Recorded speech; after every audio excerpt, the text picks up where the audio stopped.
Hey, it's your friendly neighborhood counselor, Dr. Will, and welcome to the Heal Always podcast, Wellness and Welcomes to you all. This is an exciting episode today, specifically because we get to talk about relationships. And what is life without relationships, right? We all have them. We all don't want them. We all got to have them. It's inevitable, right? Like Thanos. So this is my thing. We have the moment here. We have a moment to really create this moment of special connection. And also, I'm going to debunk some things as well. So if you're in a relationship, if you're out of a relationship, if you're thinking about getting into a relationship, I'm about to go through a process of the phases that we do in the healing modality. And I'm also going to give you some things to do, some tests to make sure you're on the right path as well. So let's take a deep breath.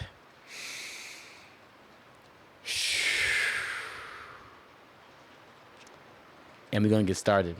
So let's start this off with what is a relationship? A relationship is when two individual people, or it could be a person, place, or thing, are actively working on being healthy and decide to share an experience. So it's when two individual people are actively working being healthy and decide to share an experience. That sounds simple, but there are so many caveats to that. There are so many different situations, circumstances, dispositions, maybe some ways that you may have came from that might block you from the next upgrade in your relationship. These things are really important to consider.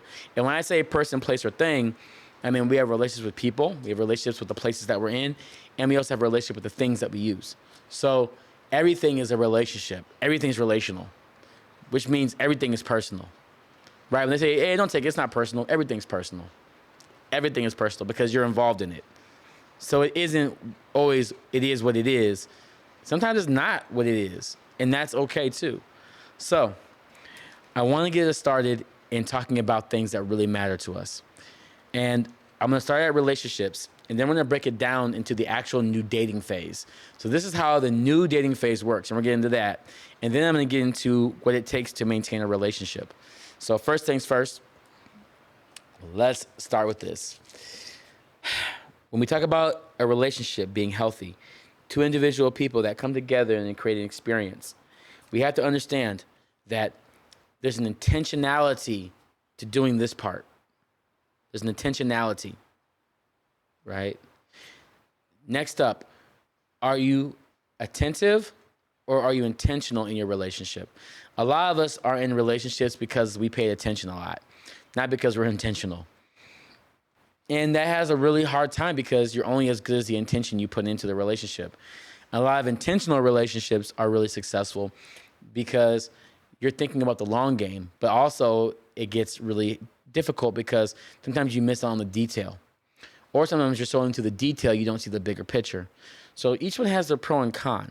So you have to ask yourself, first off, side quest, are you an attention or an intention type of person in a relationship? Do you pay attention to your relationship so deeply so you keep pouring in? Or are you intentional where you're more about building something to create something? Each one has their pro and con, but you have to know which one you are first. Because what that does, it lets you know your limitations, it lets you know your boundaries, and it also lets you know your capacity in which you're willing to develop into the situation that you're in. So first things first, are you attention or are you intention? That's going to help out a lot. Let's go down the road of attention real quick. So the way I pour into what I focus on. So people that are attention relationship people, they're always focused on, they're only as good as what they focus on. So if I look at this, this is what's going to grow, which means things outside of this is not going to really flourish the way it could, which can be a good or bad thing because if you focus on this enough, it might remove all the other distractions, which is great. And it allows you to really focus and hone in on the prosperity of what you're paying attention to.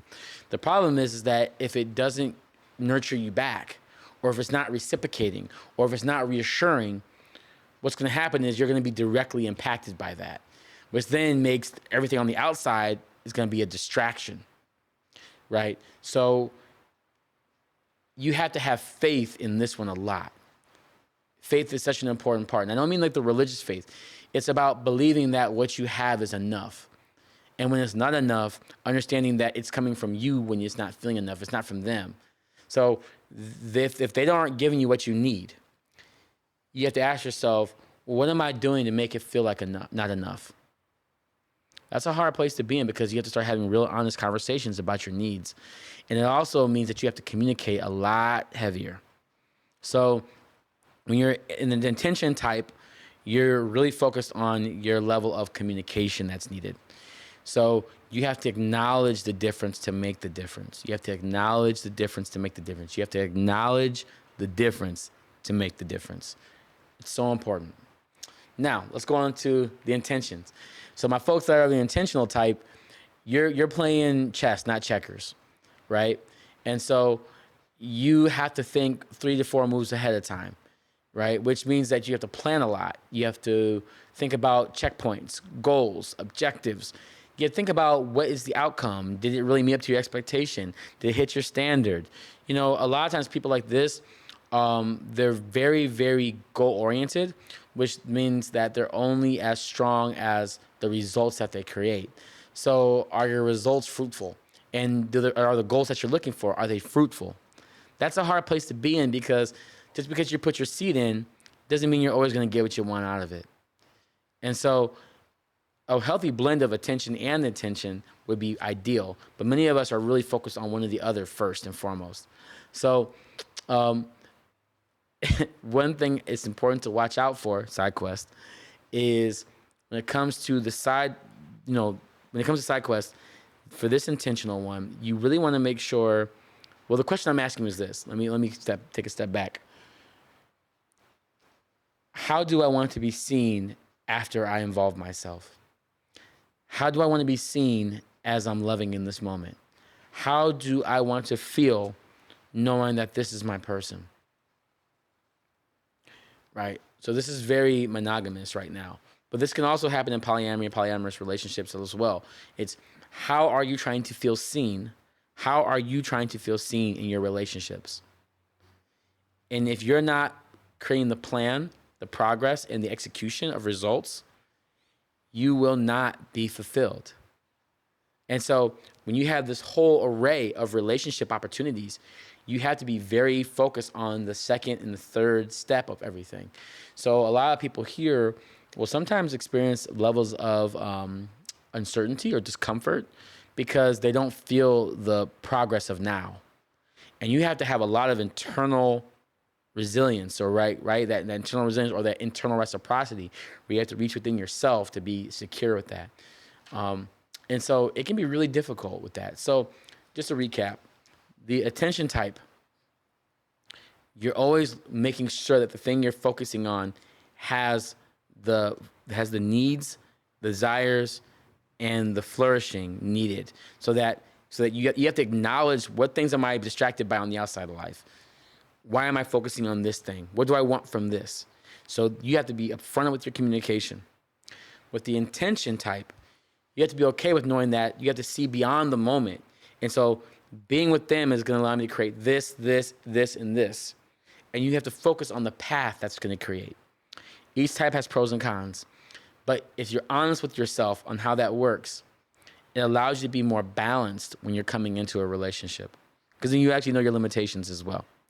So what we're going to do real quick is we're going to do what I call the 5 phases, right? And so let me see my little handy dandy notebook real quick. 1, 2. So what I'm about to do with you all is I want you to write these out, okay? So the first one, get your purpose pen and purpose paper. All right, I'm writing with you. The first word is preference. Okay? Then skip a space or 2. The next one is compatibility. The next one is companionship. The next one is couplehood. You're doing good. Take your time. I'm going to say it back. Don't worry. And the last one, well, it's not the last one, is partnership. And then the last one is marriage. So this is the second segment, okay? So it's important to understand that we understand that a healthy relationship is two individual people that are actively working on being healthy and decide to share an experience together. But in the courting life, right, in the way we date now in this society, it's changed. In courting, you have like the talking phase, right? Talking phase, we go on dates, I take you out, courtship, we texting, I might, send you some flowers or something like that, let you know I'm thinking about you, things like that. And with this, it's a little different because in the reset modality, we're really more about taking time as a phase. These are phases. And so on the side or up top, I want you to write the word passion up top and make that and put a square around that. So write the word passion and then put a square around that. So before we get into anything, we have to remember that passion is connected to vibes, lust, like, imagination, addiction, feelings. They got me in my feelings. Oh my God, you got me at Chipotle. I'm in my feelings. Right? So, vibes, lust, like, imagination. Some people are love addicts. Feelings, and also traumas. Some of us want to be in love because of our traumas, because we don't want to feel neglect again. So we override our own needs and desires and decide to just be a part of trying to relive our love stories and trying to be on top of those moments. So don't worry about that right now. So I want to make sure I say that up front because passion has the power to make us meet someone once for 1 minute and make us feel like, oh, I'm going to be with them forever. I'm going to have their kids. What? Let's slow down. So passion can be a good thing if you know what your intentions are and you know what your attention is, right? But if you don't know what your attention and intentions are, then passion can really put you in places that you don't need to belong. And remember, environmental health, sometimes it's not about who you are, it's about where you are. So who are you with where you are with this person in life, right? Let's make that very clear. All right, so the first phase, I call this an onset phase. I don't really consider this one of the 5, but we can do it for this moment. The first part is preferences. Preferences.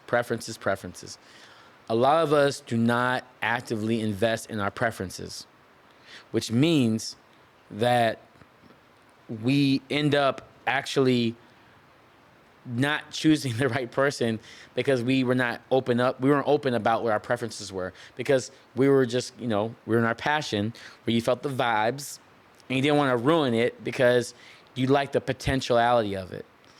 How many of you have dated people because of potential? So let's honor that moment by saying our preferences really matter. So some preferences, for an example, might be, I prefer them to not have kids. I prefer them to have a job that's at least $80K. I prefer them to have their own car. I prefer for them to have a license. I prefer for them to like seafood. I prefer them to like to do parkour. I prefer them to only do work first shift and not third shift. I prefer them to like going to the museum rather than the gun range. I prefer them to go to the gun range rather than the circus. I don't know. Whatever it may be, right? So these preferences are really important. So for your side quest, I need you to write 50 things. Yes, I said 50, right? 50 things that you prefer. And please be petty. I want to give me your first 10. On your comments, I want to read what your first 10 are at least. So the first 10 are like the holy grail of preferences. Like if they can't get past these first 10, brother, like that thing. So the first 10 are in the non-negotiables. The first 10, those are like the 10 commandments of your love, right? The 10 commandments of your love. They have to pass the first 10. If they do not, that means that you are on a beautiful journey for heartbreak. Heartbreak can be a beautiful journey too. Think about it. Think about it. So please make sure that these first 10 are reasonable, realistic. You can't be like, I prefer for him to have $1 million and you live in my neighborhood. Like, what? Like, come on. Like, my thing is environmental health. Where are you at to meet people that would normally have $1 million? What lifestyle are you living to be around somebody that has $1 million? Environmental health, right? Once again, healing modality. Hope you look at this episode. So make sure that these first 10 are realistic to the preferences, and also something that you can also provide yourself sometimes, right? Like, you can't ask for someone to be this amazing thing and then you don't have the capacity to actually help them live that lifestyle too, right? So it's important to know what you come with. So your preferences are so important. So the first 10, I want to see them in the chat. I want to see them in the comments. What are your preferences? But then you have 40 more to write. So I would love to see what you got for those too. So just really be thoughtful about that. So once we have preferences, we can now move on to the next phase, compatibility.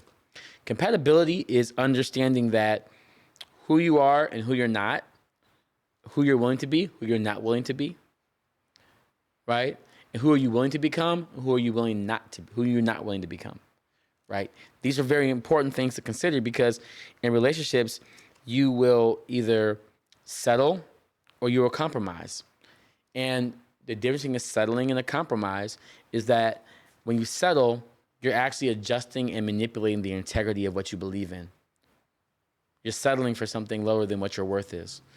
Compromising, what is important about that is when you're compromising, you're creating a slight bit of discomfort, but you're not losing the integrity of what your intentions were in the beginning.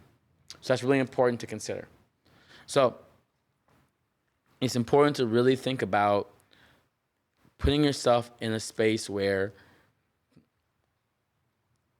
you are not compromising your worth, right? You cannot compromise your worth. And so when is it a good time to settle? It's a good time to settle when you know it's not worth it anymore. Think about how I said that. People think settling is a bad thing. Sometimes a settlement is good because I don't want to deal with it. I don't want to talk about it. You know what? That's what they said about me. You're right. Go ahead. I don't need to fight for that. That's not worth fighting for me. Compromising with the band, well, let me fight for maybe like, oh, I can adjust it so that people see each other. Sometimes every fight is worth fighting for, right? So you have to learn if you're going to pay attention to that or you're going to have the right intentions with that, right? So it's important in compatibility that you understand that sometimes you may not want to navigate compromising. You may want to settle and be like, yeah, it's not worth it. I'm not going to settle for that. So for instance, I had a client who, they were first shift and the other person was third shift. It was really hard for them because they could not regulate quality time. And then when they couldn't regulate quality time with each other, they ended up feeling like it was almost an offense or an affront to their wellness and to their relationship. When really it was just, this is what my lifestyle is. And I said, the problem isn't the fact that you guys have a bad relationship. It's the fact that you aren't compatible. So one of you is going to have to settle with what you've created. And you're going to have to actually accept the fact that there is an actual issue with, I have to say it like this. One of you is going to have to either change your job. Are you willing to do that? Are you willing to settle that? Or one of you are going to have to actually create a plan to have more quality time events like vacations and outings where you can actually invest in the quality time. See what I'm saying? There's a compromise where both of you are gonna have to spend money into your time away, or when you have to settle your actual quality of life, which is you like third shift, but maybe you can't do third shift anymore. So it's important to understand where that process is. So that's very important. So next up, companionship. All right, companionship. This one's a little different because in companionship, it's not about like, oh, like we're buddies and we're like all going around. Companionship is really about understanding that, do I know what game you're playing? So if I'm playing hide and seek and you're playing freeze tag, that doesn't work, right? So you have to have the perception and the ability to understand the type of work that is actually happening. Like if I know someone's playing hide and seek and I want to play tag, do I have the compatibility to adjust and play tag, or do I want to settle and play tag and not have them think about what the game I want to play? Or can we compromise and we both play a new game together that you both can agree with? What are the rules of your conditions? What are your rules of engagement? What are the rules that are needed to be with you? Right? So companionship is very important because a lot of us, because of passion, we get into lust, we get into the addiction of love, the feelings, right? And we end up kind of like, well, I'm gonna just show up because I got time, or oh, I'm gonna see you right before I get to work, or I'm gonna come after work, and I'm gonna. So we go beyond and above because of passion, and we compromise. We think we're compromised, but we're actually settling our wellness of sleep and quality of life, so that we can show up for somebody because it feels good. The truth is that we both have to agree to these rules. And a lot of times that's not sexy to talk about rules, but having consent about our relationship is very important. It's very important. It can be sexy to be consensual about how we show up for each other. And unfortunately, we live in a very transactional world where we feel like, well, if they ain't putting pressure on, then I ain't gonna worry about it. It's not okay, right? So that's very important to understand. Our compatibility is very important. So our compatibility is important so we know how to be companion-based, because if you don't know what you're compromising or you don't know what you're settling for, it makes having a companionship really difficult because we don't know what rules we're playing. So for side quest for this one, the side quest for companionship is, what are the rules of my game? What do I need them to understand about the rules of my lifestyle? For me, like I work from Monday through Sunday, day and night. So one rule for me is like, you gotta be able to be flexible with your schedule. If you have a strict schedule and you can't be flexible, I'm not the one for you. I'm not. Cause I'm going to Barcelona next week. I'm out, but I can do my work online. That's the lifestyle I have. So if you can't adjust like me, we're probably not gonna be there being good friends or anything, right? Like I need that type of adjustment in my life. So understand the rules of your game. What do you need them to know about the rules of your life and your love? Next up, couplehood. I love this one because even for my polyamory folk, this is very important because you have to understand that your union or your status of being seen together is a status. Relationships are status. Don't ever let anybody tell you otherwise. Relationships are status. There's a reason why there's a homecoming king and queen and them. There's a reason why we have these things. And so relationships are status, right? And so couplehood is all about, how do we represent each other? When we and you walk into a room, what are we representing? How are we showing ourselves? What does it look like? Why is it that celebrity statuses and celebrity relationships are so important? It's because they represent something to other people, right? Literally, the entire world and kingdoms were based upon relationships and the union of kingdoms. So it's important to understand that how you come out into the world with your person will determine, literally, the status in which you come from. So that's why it's important to be kind of untouchable, but also reachable if you reach a certain status. That's why you just can't be dating anything and being on anybody, because the truth is, if you're accessible to everybody, then it means that you don't have the status of desire. Is that real? That's a whole other talk. We won't get into that. So, couplehood. How do you represent yourself? And how do you want to represent yourself? Side quest. How do you want to represent yourself with your person? What do you want people to understand about you without even saying a word? How do you present? How do you represent each other? And what have you decided to be seen as? What have you desired to be seen as? What have you decided for that? That's really important. Next up, this is phase 4, actually, technically. Partnership. So partnership is really important, because in partnership, I'm not talking about marriage. What I'm talking about is functionality of relationship. So the biggest thing to understand is, what is the functionality of our union and of our relationship? It's focusing on the relationship. I have to rely on our relationship to be functional in my day. So when someone says, oh, this is my partner, right? It's not like what kind of partner? No, I mean, like, when someone says this is my partner, what I'm thinking is, this person helps me function to be myself.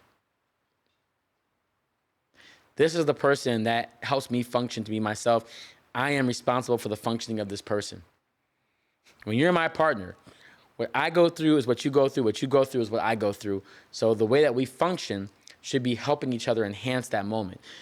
My partnership should help enhance, create, build, support, remove, eliminate things that are our distractions.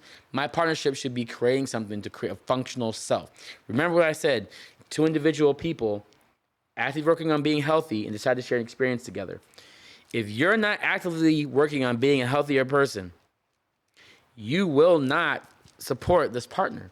You will not make it functional. And I know a lot of relationships that do really well and they're very dysfunctional. So it's important to understand that even in your dysfunction, you can still be thriving, but are you being healthy? Remember what we said earlier in past sessions, past episodes. Just because you're doing your best doesn't mean you're the healthiest. I would choose a healthy person over the best person any day. I'm thinking about the long game.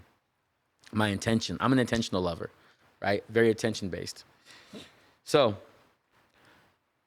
it's important to understand, side quest, how do you need functioning in your life? How do you need to be functional in your love?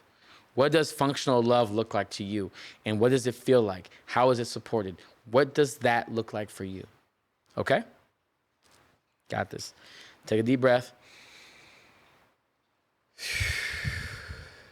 All right. Here's the last one. All right. The last one. Marriage. Ooh. So there's a lot of, I don't know, my generation's a little funny about this. But there's a lot of people that are like, marriage is just a piece of paper. Marriage is bad. Marriage isn't real because everybody's cheating. There's no point. You know, and that's fine. That's fine. You can have a negative perception. What's the point of getting married if we get cheated on? You can get cheated on if you're not married. Like, I don't, like, so my thing is that for me, marriage is a declaration of endurance, patience, and tolerance, which we'll get to the third section.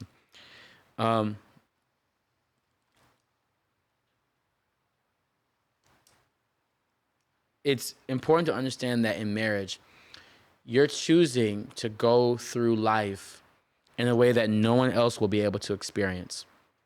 And for my folks that have been married for quite some time, there are battles that you have that are going within you. There are battles that are happening outside your marriage that are trying to come in. There are battles in your marriage that are trying to pull you apart. There are so many different ways that you're being pulled and pushed in a marriage. I don't know what it is about being married, but you see life so much differently emotionally. And marriage is one of the most powerful types of relationships you can ever create in a societal sense. Because there is a level of expectation, inherited excellence, inherited responsibility, inherited growth, but also inherited exposure. So one thing I've noticed about marriage is that when clients come in, problems that they didn't deal with in their past get accelerated, like cataclysmically, like literally, like the cataclysmic like reaction, just like for instance, let me explain. Let's say you have a pimple right here. Once you get married, it like just expands. It's amazing how like the power of marriage can like completely just like exponentially grow you. And when I say grow, I don't mean like a positive grow or a negative grow. It's like it just makes you more of whatever you are, and also makes you more of whatever you're not. Like it's wild how intentional it is. And so marriage does that automatically. And so when I'm doing premarital work and premarital therapy, it's amazing to see the discretion or the things that they don't think a big deal are, and they become a huge deal in 3 to 5 years, right? And that's why it's so important to hit all these phases before you get to marriage, because marriage is an accelerator of all the other 4 phases. So it's important to understand that you may have to stay at couplehood for a little bit. You might have to stay at companionship for a little bit. You might have to work on compatibility for a little. You might have to redo your preferences. You might have to really think about what a partnership is, right? Because between partnership and marriage is engagement, fiance, promise ring, whatever you guys say. Like in couplehood, right? There's relationships in between that too. Even the situationship, right? Situationships are technically compatibility and companionship, and also couplehood, because how are we representing each other? If you're in a situationship, you want people to know about it. The couplehood is that we don't want to be seen together. So it's important to understand that this phase is so important to handle in the moment. So when we're looking at marriage, we break it down into two lanes. The first lane is legacy, and the other one is lineage. So a lot of us believe that our children are like our legacy. It's, in our healing modality, we don't believe that's true. Your children are your children. They're your lineage, because their legacy is going to be what they create and what they do based upon your love. And so it's important to understand that children are your lineage, not your legacy. And it also puts a hard pressure on children as well, because if your child's like, well, this is all I got to do left, then dang, like I guess I got to do this. But they may not want to do that, because the truth is that wherever your union is, your children are literally going to be products of the love that you've created. So in a legacy world, right? So that's lineage. Lineage is like the existence of your children, or the existence of relationships, of the existence of what your love has created, right? Legacy is about what has your love produced as a result of you being here with them? What has your love created as a result of being here? And so it's really important and beautiful to have this talk, because at some point, your love is creating something way much bigger than you two together, or your team together, or your family together. It's created multiple different experiences, all because of the way you've loved each other. So think about how much power that can happen based upon just loving somebody, how other people are affected. You creating life, and then life has to live a life of its own. Everybody has their own legacy, and it's not always passed down, but the love that you create will be. So you really got to think about, what is the love, side quest? What is the love that you're going to be creating that's going to allow you to become what you need? What type of love are you creating that's going to allow other people to be supported and seen by that? So the last thing I want to talk about is it's a really beautiful moment. So to maintain all this in the reset modality, to remove the saturation, right, and embrace the truth, we have to look at 3 different topics. Write this down on your purpose paper or purpose pen. The first one is patience. Second one is tolerance. And then the last one is endurance. So, in patience, you have to understand, do I know what I'm waiting for? Side quest. Do I know what I'm waiting for? Do you know what you're waiting for? That's the first step. Do you know what you're waiting for? People that are impatient because they don't know what they're waiting for. And they don't know if it's worth it or not. So if you don't know if it's worth it, that's probably why you're impatient, because you don't know the worth of it all. So take a step back and really think about, I'm waiting like this because. If you don't have the patience, then it's time to really reconsider the preferences and compatibility. The second one is tolerance. How much of this am I willing to handle? How much of this am I willing to go through? How much of this am I willing to experience? A lot of us have been conditioned and traumatized in a way, emotional homeostasis, where we have went beyond our capacity multiple times, and we've never actually repaired our ability to have tolerance. We have to resensitize ourselves because we've been so desensitized. And so you have to really go back to thinking like, I don't want to deal with this person to a level 6. I'm not dealing with this person at level 9 anymore. So there's some people in your life that you may have to realize that, hey, I've been too tolerant. I can't do this anymore. I'm backing away. And that's okay. That is okay. Right? And you have to name that, and you have to speak that, right? Especially if you're an intention person. If they're not giving you what it is, hey, I need this to happen. I can't tolerate this anymore because I'm supposed to keep going to you, and you're not giving me this reciprocity.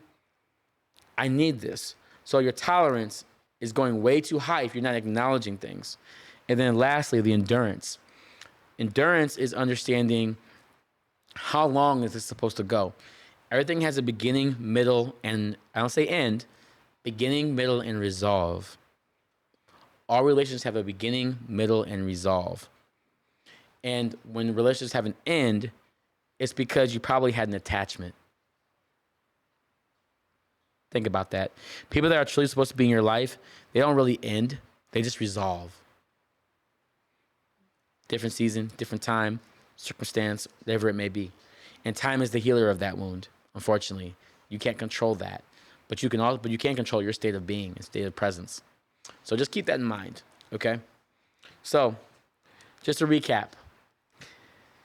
Passion has the power to make us feel like vibes, trauma, lust, like, imagination, addictive, feelings.